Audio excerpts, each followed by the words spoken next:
Hello বন্ধুরা, আমাদের নতুন নতুন ভিডিওগুলো সবার আগে দেখার জন্য সাবস্ক্রাইবের পর অবশ্যই বেল আইকনে ক্লিক করে রাখতে হবে। তা না হলে আমাদের লেটেস্ট ভিডিওগুলো তোমাদের কাছে কখনোই পৌঁছাবে না। সো বেল আইকনে ক্লিক করতে ভুলো না। আচ্ছা, আপনার বাড়ি কোথায়? ঘোড়ামারা। আপনার জেলা কোথায়? ভেড়ামারা। বিয়ে করেছেন কোথায়? বাঘমারা। আচ্ছা, আপনি ভ্রমণ করেছেন কোথায় কোথায়? বাগেরহাট, ছাগলনাইয়া, বান্দরবান, গাইবান্ধা, হাতিবান্ধা, চিলমারি, বোয়ালমারি। আর হইতেছে?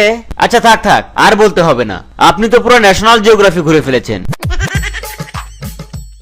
আচ্ছা, আপনি কি বিষয়ে লেখাপড়া করেছেন? আমি সব বিষয়ে পড়াশোনা করছি, যেমন ধরেন বাংলা, ইংরেজি, ফিজিক্স, কেমিস্ট্রি, জিওলজি। আচ্ছা বলুন তো, সিডনি কোথায় অবস্থিত? এটা তো বায়োলজির প্রশ্ন স্যার। আমার পেটের ডান পাশে আছে কিডনি, আর তার বাম পাশে হইতেছে সিডনি। আপনাকে একটা সাধারণ জ্ঞানের প্রশ্ন করি, বলুন অর্থনীতি কাকে বলে? যে পদ্ধতি অবলম্বন করে অন্যের পকেট থেকে টাকা নিজের পকেটে আনা হয় তাকে অর্থনীতি বলে। আচ্ছা, আপনার নাম কি? এমপি মানে মদন পাল। আপনার বাবার নাম কি? এমপি। আপনার বাবার নামও কি মদন পাল নাকি? না স্যার, মোহন পাল। আপনার শিক্ষাগত যোগ্যতা কি? এমপি। এটার মানে আবার কি? মানে মেট্রিক পাস। ও আচ্ছা। আচ্ছা, আপনি চাকরি করবেন কেন? এমপি মানে মানি প্রবলেম। আচ্ছা, আপনি এখন আসতে পারেন। স্যার, আমার ইন্টারভিউ এর রেজাল্ট এমপি মানে আপনার মাথায় প্রবলেম। আচ্ছা, আপনার নাম কি? আমার নাম বল্টু। শুধুই বল্টু? আগে পরে কিছু নেই? আগেও বল্টু, পরেও বল্টু। পুরা নাম হইতেছে বল্টু বল্টু বল্টু। আচ্ছা, আপনার বাড়ি কোথায়? স্যার, ফাইলে যেটা লেখা আছে ওইটাই। আমি আপনার মুখেই শুনতে চাই। মানুষের মুখের কথায় বিশ্বাস করতে নাই স্যার।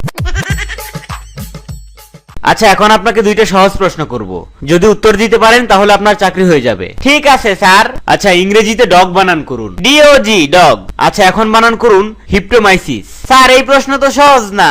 আচ্ছা, তাহলে বলুন 1971 সালে কতজন শহীদ হয়েছে? 30 লক্ষ। খুবই ভালো। এখন 30 লক্ষ শহীদের নাম বলুন। আচ্ছা বলুন তো, পৌরনীতি কাকে বলে? পৌরসভার ভিতরে এবং বাহিরে যত প্রকার দুর্নীতি হয় তাকেই পৌরনীতি বলে। আচ্ছা, আপনার নাম কি? সকিনা হাওলাদার। আরে, আপনার মায়ের নাম জিজ্ঞেস করিনি, আপনার নিজের নাম বলুন। আরে না স্যার, আমার নামই সকিনা হাওলাদার। আমার বাবা মা আমার জন্মের আগে ভাবছিল তাদের মেয়ে হবে, তাই নামটা আগে থেকেই রাখছিল। আচ্ছা, এখন আপনার অনুমান যাচাই করা হবে। জি স্যার, করেন। আচ্ছা বলুন তো, আমার বয়স কত হতে পারে? স্যার, মনে হয় আপনার বয়স আমার বয়সের চাইতেও কম। 25 বছর হইতে পারে। আপনি দেখতে অনেক হ্যান্ডসাম স্যার, আপনার বয়স বোঝার তো কোনো উপায় নাই। আচ্ছা আচ্ছা, ঠিক আছে, আপনি কাল থেকে চাকরিতে জয়েন করবেন।